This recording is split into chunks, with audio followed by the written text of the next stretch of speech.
Welcome to the Acoustic Guitar Podcast. I'm your host, Nick Grizzle, joined by co-host Jeffrey Pepper Rodgers, who you may know won the 2008 John Lennon Songwriting Contest with his country tune, Fly. This episode is all about songwriting competitions.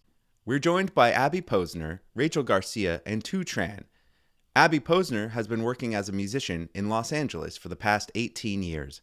She is the grand prize winner of the 2023 USA Songwriting Competition with William H. Carpenter for their song Get Loud. Rachel Garcia and Thu Tran write, record, and perform together as the singer and the songwriter. They won the West Coast Songwriters International Song Contest for their song The Art of Missing You. Our candid roundtable discussion explores the impact contests have on musicians' careers, the highs and lows of participating in these events, and what role, if any, competition plays in the creative process. Be sure to check out the links in our show notes to learn more about our guests and their music. You'll also find the link to support the Acoustic Guitar Podcast on Patreon. That's patreon.com/acousticguitarplus. If you can't make a pledge at this time, you can also support the show by leaving a review on Apple Podcasts. Thanks for listening and for chipping in if you can.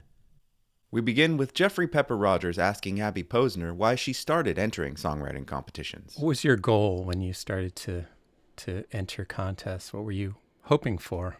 I mean, aside from the obvious, which is to win, but what were you aiming to accomplish, I guess? Yeah, so I've been writing music for a long time. I've been at this for a little over 15 years, and I never really even thought to apply for these things, to be honest.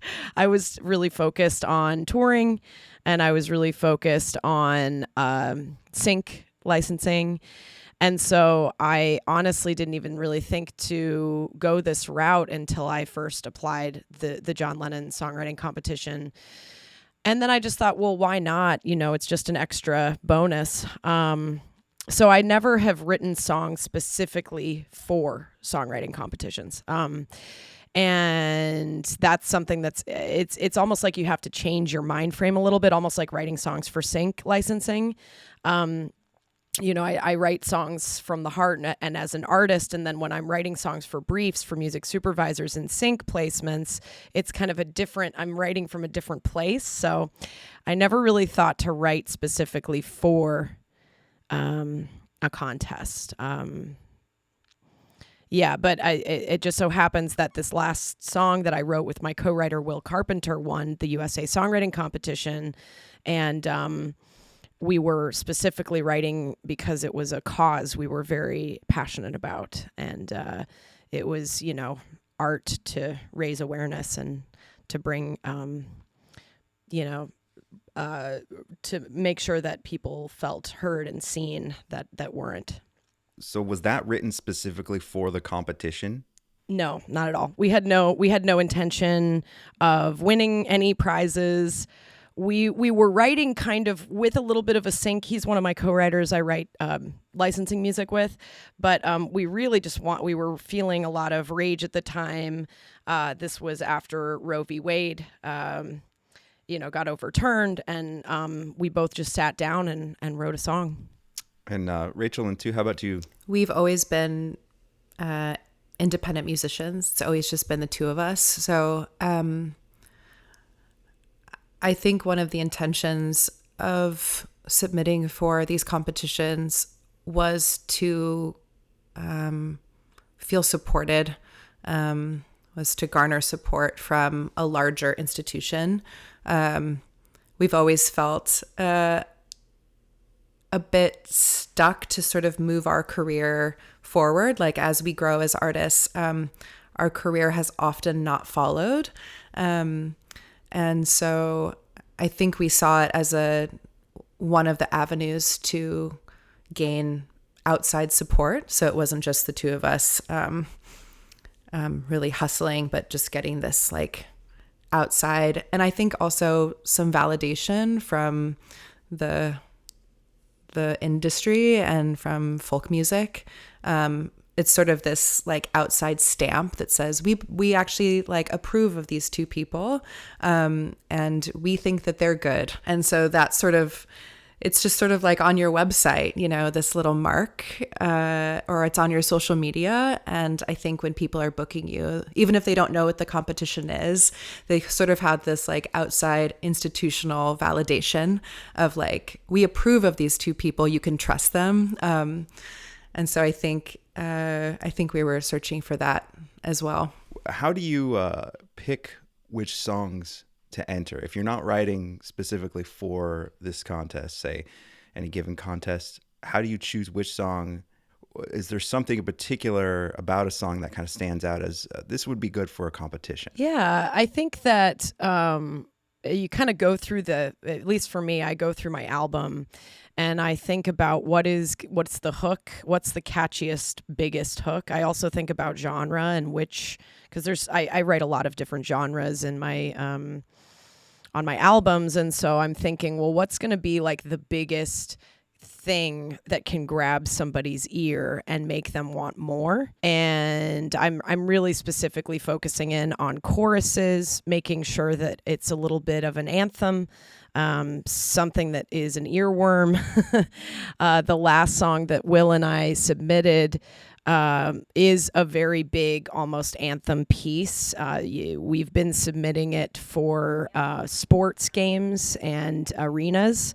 And I think that was something that perhaps caught the ear of the contest. It was big, it had a theme, it had a message, and it was very. We both produced it and we both kind of I added a more organic, natural element to that production while Will took the reins and added more of an electronic feel. And I think that when you work together as a team, it really boosts your chances, because I'm a lone wolf producer normally. And he just makes me sound better because he's a different person and he's approaching music in a different way. So I think it's this song won because it was a collaboration of two very different minds. Yeah. And that's Get Loud was that one, right? That's right. Yeah, Get Loud. I relate to what Abby shared. A lot goes into it. A lot of conversations about what they would like, what they would respond to, what the specific audience in that region might respond to. For instance, like the Kville Folk Festival is going to be like a really different choice than something that's national. I think for us, we definitely choose what we think is our best songs that we wrote almost kind of split. So songs that feel like we both had a heavy hand in. And then I think songs that are general enough that people can sort of overlay their own story and life onto the meaning of this song, and then specific enough that it's like interesting. So we call that in our band, we call that telescoping. So a song that really has that like granular detail. We call it thinginess, like the stuff and the details of a song. So someone's really interested, but also like a general enough message that it could fit many people's like lives and stories. I love that so much. I totally agree with you on that, Rachel. That's also just an incredible thing for sync. Like if you have universal lyrics that are kind of like, we don't really know what the song is about, even though the writers are like, this is a very important message to us, it could mean something so different to everyone. And I really agree with what you said there, for sure. Oh, I was going to say that it's something I learned from Rachel as a writer. Rachel's a poet, and that like, I think the kind of anthemic stuff is like what I had always logically been like, oh, something really catchy is what people are going to like.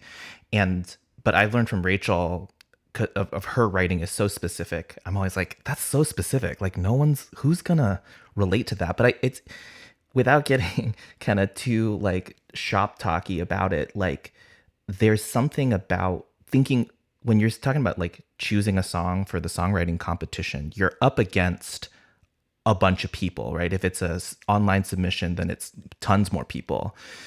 But like all these writers are writing songs, and sometimes it's that really specific moment of the lyric that like differentiates you. So they're never going to remember the title or whatever, but if there's some detail in there, they're like, oh yeah, it's that song and it's got like an egg in it, like that's all that's needed to be like that kind of sifts to the top. Yeah, I was just going to add from my own experience, because I after writing songs for several decades, I had this feeling about entering the John Lennon Songwriting Contest, and I wound up winning for this song. But there was this very specific feeling that I had about that song, that most of the stuff that I had written felt very tied to my idiosyncratic style as a guitarist, as a singer. And there was something about this song that I wrote that felt more like elemental, like I could hear a bunch of people maybe grabbing it and singing it. A little bit more, I don't know, it's related to the universal element that you're talking about, but it's also about maybe something that other people could perform too. And I was like, okay, I'm going to enter this. It seemed to be a good instinct, and, lightning struck on my first time out with that. But it leads to another question that I wanted to ask you all too, which is about categories, about genre. So in my own experience, I wound up entering the country category, even though I've never, ever considered myself a country songwriter. But that song, that's what it was. It was based on a fiddle tune, part of it, and it was based in bluegrass and country. But a lot of times choosing a genre is different. There's folk and there's Americana and there's singer-songwriter and whatever. Songs can be looked at in so many ways. So how do you figure where you're going to, along with choosing the song, what box are you going to put it in? Yeah, that's a really good question. I think that's where I struggle sometimes, because I am so inspired by, I love music, period. I just love all music. And I'm so influenced by soul and Americana and folk and rock and pop. And sometimes I'll just splatter that all on a page. This song that Will and I wrote happened to be a very rock kind of alternative song, which is a little bit outside of my category. I tend to write more folk and Americana. We did have a little tinge of a banjo in there, but Will was the one that submitted, and it was submitted under alternative rock. And I would have never, and none of my other songs would fit that category. So it was wise that he submitted under that, So it was, that I think that was part of the winning deal. If we had done Americana, I don't know that we would have won. That's such a great point, Abby. I think it made me think, I think one of the things you're choosing in choosing the genre to compete in is to choose who your competitors are. Because I feel like in some ways, this just makes me think like music is such a hard thing to make compete. Like it's kind of antithetical to how I feel about music. And I think about it sort of like, it's like the Westminster Dog Show, because like all dogs are good dogs. And it's not why I like how pure they are in their category is not why I love dogs, My dog totally agrees with everything that you're saying. That's such a good comparison. So to like judge it on like it's like They that's are not the all point good of dogs, dogs. man. Like, and if I'm gonna like belabor, Oh my gosh, that's so brilliant. if I'm gonna That's so belabor that brilliant. metaphor, like Wow. I feel like our music's like a mutt, and it has no place winning any of these things. But if it's gonna be considered, that's pretty nice, Yeah. It's wonderful. I love that so much. I really, really love that. We think of our song as a mutt too, because it's a little bit of everything, Well, those are the best dogs. Those are the best dogs. Although I have a purebred. I have a basset hound, but he is a rescue, so don't judge there. I just wanted to double back to ask, when entering, because we've made a few references here to the recordings, and I know contests are different in terms of whether they want a very produced recording or something simpler, but how do you think about that? Do you feel like, is a simple demo going to be okay? Maybe for some contests, do you feel like you want something that's more really studio release worthy? For me, I love producing, and so and this is just my own personal experience. I don't make anything half. I would personally never submit an unfinished demo. I also just love the process of producing, and I want to make it as good as I possibly can. And I always want to challenge myself to be better on each song and on each album. And I want to challenge myself to grow as an artist and as a producer. So personally, I steer away from unfinished or just kind of raw demos. Some of the stuff that I produce in general is a little bit raw, but it's on purpose because I like the grittiness. But I would definitely always submit at least a final mix, if not a final master. And that's just me. I agree with that. I think we've mostly only submitted completed mastered songs. And I think it just, and I know many competitions don't require that. And I think if you're treating it like a game, which kind of it is, right? It's a contest, that you're thinking about the other players as well. And it's just, you want it to hold up against other people who would be, submitting a fully finished mastered thing. And so it might not do your song that many favors. But again, yeah, there are plenty of like great songs, and that lo-fi kind of demo quality is part of its appeal. But I try to put myself in the headspace of the judges if they're listening back to things.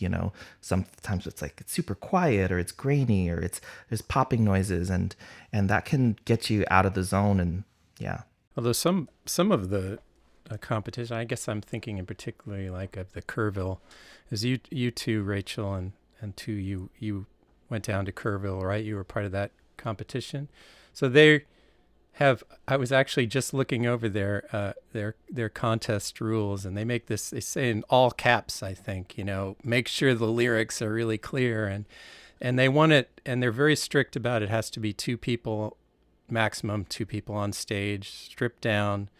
So as I understand it, that whole competition, Kerrville, is you don't submit a song. You go and you perform, and then that's your entry, right? No, you submit a song, and then if you're a finalist, you go down and perform. It's like the Super Bowl in that town. It was an kind of unbelievable experience that we were sort of warned about, but it was really something to see it unfold over 2 days. Yeah, you submit songs, and then you play your entries. And there's 24 finalists and 6 winners. You mentioned that it was like the Super Bowl. Can you walk us through those couple days? Oh my gosh. Yeah. So it's hot.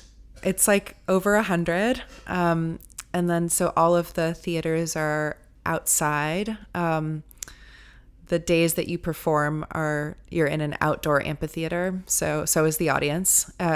So there's a real advantage to going early in the day. Kerrville, Texas. Mm-hmm. And I think what I mean about the Super Bowl is there's a lot of sort of feverishness about this competition, both among the people who've made it into the 24 and among the people attending. It has a really long legacy. And I remember sitting in the audience watching my fellow participants and seeing everyone around me had paper and pencil, and they were marking notes on their sheet of paper and sort of grading the songs as I was watching people play. And to be clear, there are judges. The audience is not judging, but they are taking notes as if they are. Yeah, there's a bit of like a leaderboard feeling. And I remember sitting, the people around me not knowing that I was going to be performing and watching this happen. And it just sort of, the pressure was just sort of mounting in that way. I also knew that we were like day 2 at the end of the day. And so I was like, oh no, everyone's going to be so tired. They would have maybe already slotted in their 6, in their minds. So we'd have to like essentially unseat someone from like the 6 potential winners they were holding in their minds. This is also to say, like, it's like the Super Bowl, because I know nothing about sports or athleticism, so that's probably as close to a competitive sports game as I'll ever get to compete. It's like a dog show. It's just like I'm closer. I have more chance of competing in a dog show than in a Super Bowl.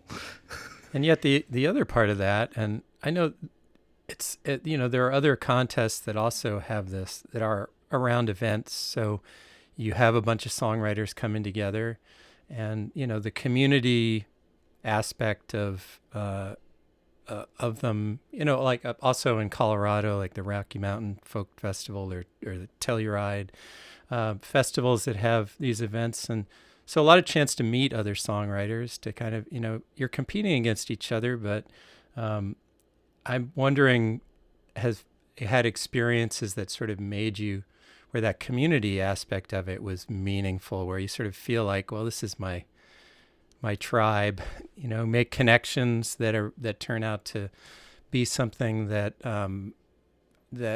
you come back to in another way outside of the contest? Yeah, I think, like, to contrast that, what Rachel was describing, we stayed at the Kerrville Folk Festival for a week after the competition, and that was the whole thing for us, like, to be able to sit around a campfire. Like, it was such a stark contrast to, like, feeling that amount of adrenaline and stuff about that the competitive aspect of it. It just felt so antithetical to music. And then once we were so relieved once it was over, and then the week after, sitting around a campfire with all of the other, competition, quote unquote, and just like enjoying their songs, playing music together, jamming on each other's songs, learning each other's songs, playing covers together. Like, I was like, oh yeah, that's the point. Like, that's so much the value of this. Do you feel that that community aspect as well within, the songwriting competition community? Do you ever chat with other people who've participated in them, or trade tips or horror stories or anything like that? I think that what Rachel and Thu are talking about is like being in person with people and seeing them live and having an experience together. I have submitted to Kerrville, and I've submitted to, I think, the new song competition, and haven't gotten in. But I think that there's the only thing I can compare it to is like getting a showcase at, like Americana Fest. Like we had a showcase in Nashville, and we got to meet other showcase artists and have that kind of bond. Or having a showcase at Folk Alliance, which we do this year as well, because you're in person and you're in a space together, and you're getting to know each other, and you're playing music and you're supporting each other. And I think that the difference is the ones that this recent one that we won, it was online, and we're not in a space together and like celebrating and meeting other people in other categories in person. So I think the in-person effect is very special with Kerrville and New Song and these other performing competitions. Do you ever get feedback from the judges or anything in these competitions? I mean, yeah, there was one time I got feedback from, I think, the International Acoustic Songwriting Competition, which I was like a runner-up for. There was some good constructive criticism, and also things that they really liked, I think, for that one. But I don't actually know if we got feedback on the USA Songwriting Competition. I think there was one competition through Nashville Songwriters Association that did have a panel, and they gave anonymous feedback. And it was interesting, specific to that it was a Nashville-based competition. It was only online submission, so anybody could submit. But you really got I think, to me, feedback says just as much about the feedback giver as the feedback receiver.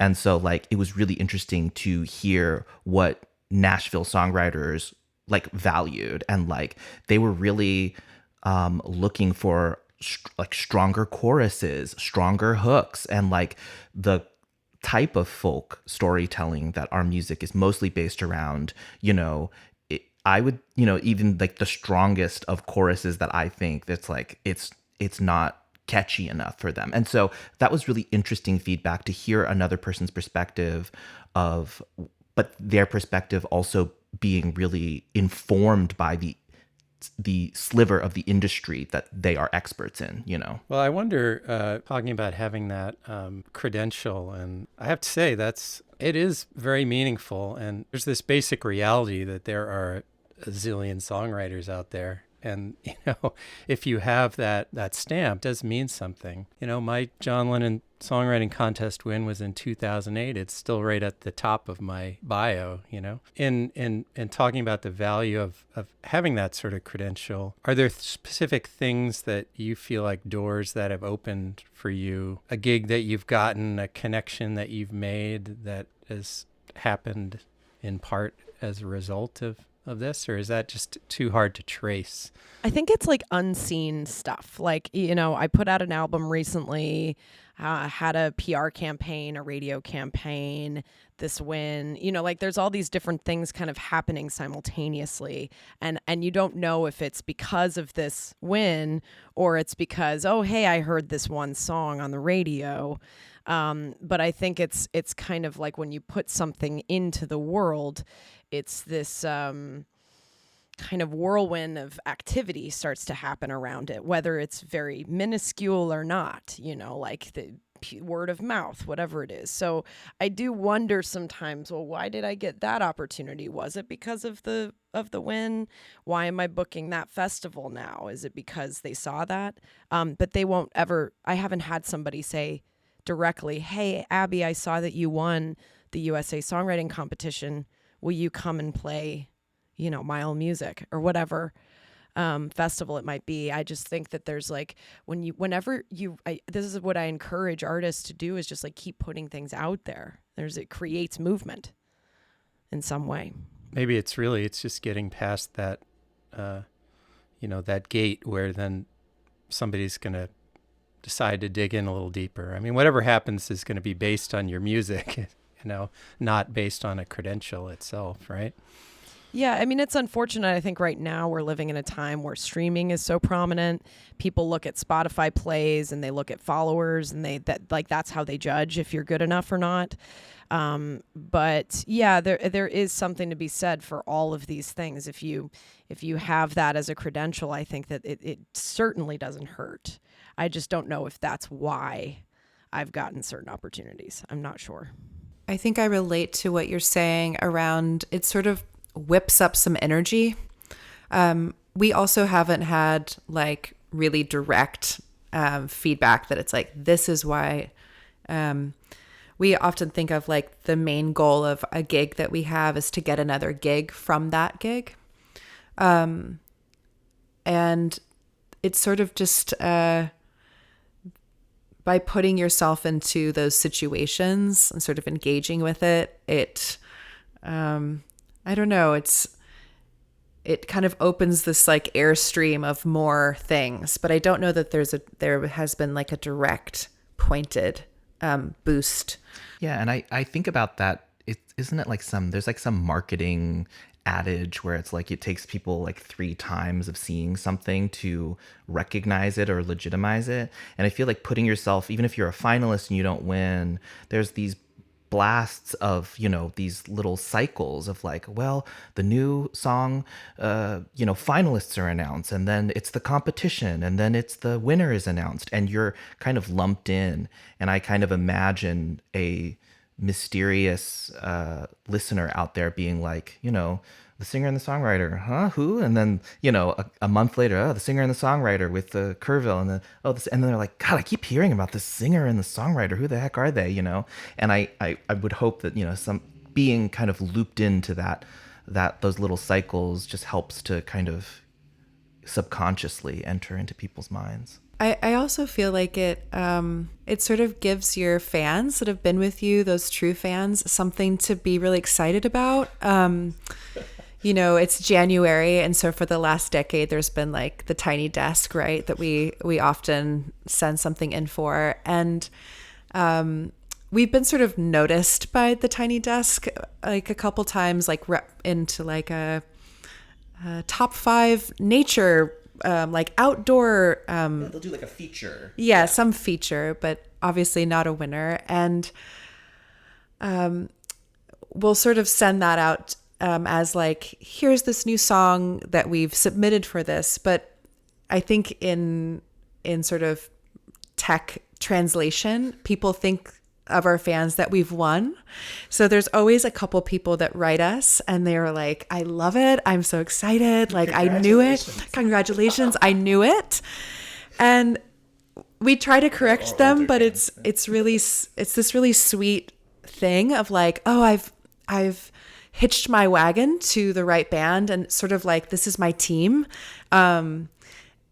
And so I don't know, there's a bit of like a boost for everyone that's with you. Like, I know that like my mom, when this happened, she's really lifted, you know, like it's just sort of, it creates this, I just think of like airplane wing lift, like around everyone that's sort of supporting you is like really pumped about these little things, however little they might be. It makes them feel like they invested in the right place, I think. Super well said. I totally agree with that. I think that it's like you send out a mailing list with the announcement and people are like, oh my gosh, amazing. We knew it. Like, we've been following you since 2010 or whatever. And they get so pumped because they are exactly like Rachel said, like, you're along for the ride with this band and you've seen them through highs and lows, and it's just like a win for them. I love that. It's so true. I felt that. I felt so much love and I felt so lifted up by my fans when I announced this, you know.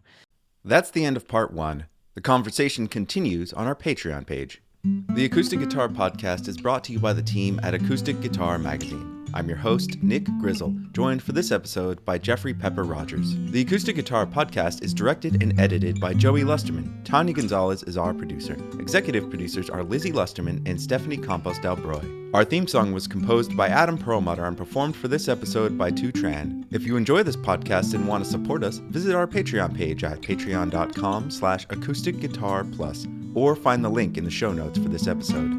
As a supporter, you'll have access to exclusive bonus episodes along with other special perks. And if you're already a patron, thank you so much for your support.